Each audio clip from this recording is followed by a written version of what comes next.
the delegation is in Israel and the West Bank to learn about the human rights situation on the ground.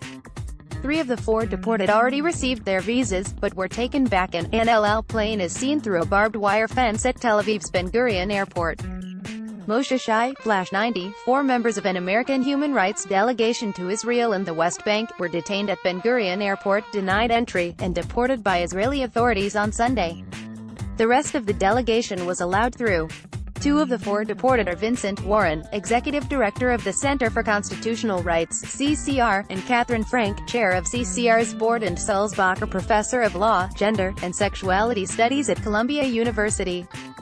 2 others who were deported did not want to be named or interviewed. Frank was accused of being affiliated with the BDS movement. Warren appears to have been deported simply by association. The Justice delegation, of 19 prominent civil rights and social justice leaders from the U.S., most of whom have not been to the region before, include Howard University law professor Justin Hanford, who heads the Thurgood Marshall Center for Civil Rights, and Women's March co-chair Tamika Mallory.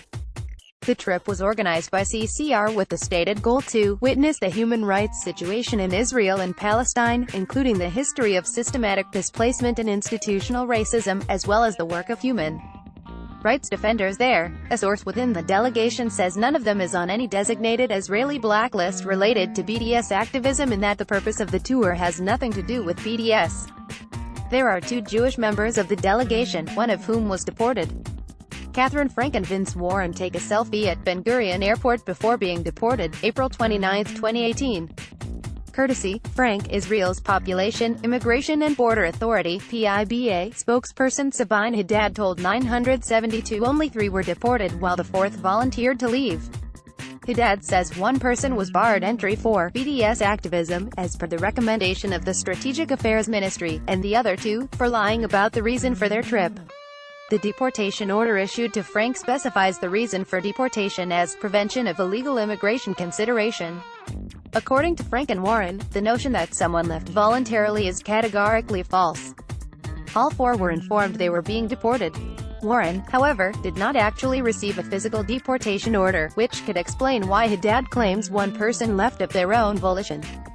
According to Warren and Frank, who spoke by phone on Wednesday, they had already gone through passport control, had their visas in hand, and were waiting in the baggage claim area for the rest of the delegation, when an immigration official approached them and demanded they return to passport control for questioning.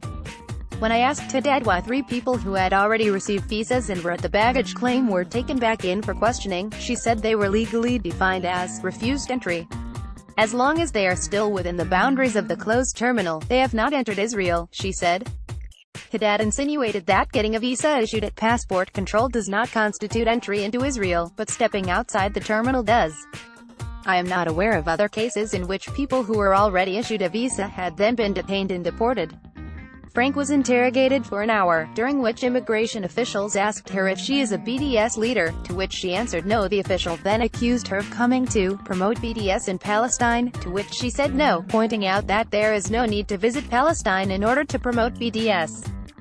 He also accused her of working for Jewish Voice for Peace, an organization that openly promotes BDS and is on Israel's blacklist, but she said no. While Frank did serve on JVP's Academic Advisory Council and is a signatory of the U.S. campaign for the academic and cultural boycott of Israel, she is employed by Columbia University. The order Catherine Frank received at Ben Gurion Airport, denying her entry into Israel. Frank said at one point the interrogation became aggressive, and the official started yelling at her, accusing her of lying about the purpose of her trip.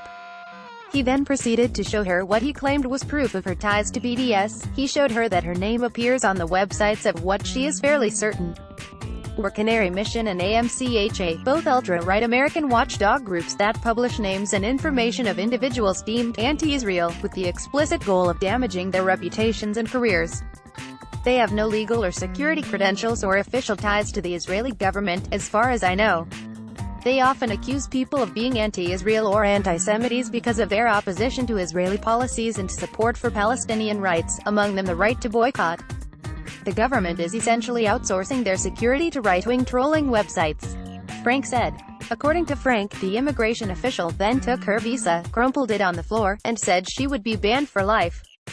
They took her photo and scanned her index fingers.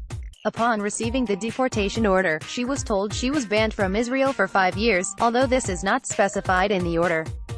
Warren says he was informed he would be deported before even being interrogated. It was impossible to leave voluntarily. There was no consent. We were all informed we were being deported, Warren says. After being told he was being deported, he was then asked the purpose of the trip. He was not asked about whether he is a BDS activist. He does not know whether he has been banned. None of the activists who are currently traveling wanted to speak on the record, fearing mistreatment upon departing through Ben Gurion Airport. The Justice Delegation group is meeting with Palestinian and Israeli human rights organizations, among them, B'Tselem, Adalah, Al-Haq, Adamir, Breaking the Silence, the Israeli Public Committee Against Torture, and Yesh Din. They have already visited Al-Hiran, Hebron, Jerusalem, and will also visit South Tel Aviv to learn about groups working with African asylum seekers. Gaza is not on the itinerary.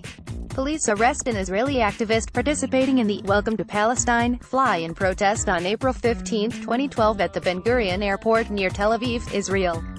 The action protested the routine discrimination against travelers attempting to visit the occupied Palestinian territories, which are only accessible through Israeli-controlled airports and border crossings. Forensiv/activistals.org. This, of course, is not the first time people wishing to enter Israel have been barred entry, and Israeli officials have the discretion to refuse entry to whoever they want. In March 2017, Israel's Knesset passed a law that bars issuing temporary visas or residency to any non-Israeli citizen who has publicly called for or pledged to participate in a boycott of Israel. Then in January of this year, Israel published a blacklist of 20 organizations whose members would be susceptible to being barred entry for their support for BDS. Last November, Raed Jarar, Middle East and North Africa Advocacy Director for the human rights organization Amnesty International USA, not on that list, was barred entry to Israel because of an amnesty campaign calling on governments to ban settlement products. And last July, 5 members of an interfaith delegation to Israel, including Jewish Voice for Peace Deputy Director, Rabbi Alyssa Wise, were prevented from boarding their flights from the U.S. to Israel because of their BDS advocacy. While I cannot report or confirm the same about the 2 unnamed deportees, it is clear that, when it comes to Warren and Frank, the reason for their deportation was their politics, their vocal opposition to Israeli policies, and their desire to witness and document the reality on the ground. It has nothing to do with what they said was the purpose of their trip, and has nothing to do with BDS. It is about their work in the U.S. on behalf of Palestinian rights and their opinions.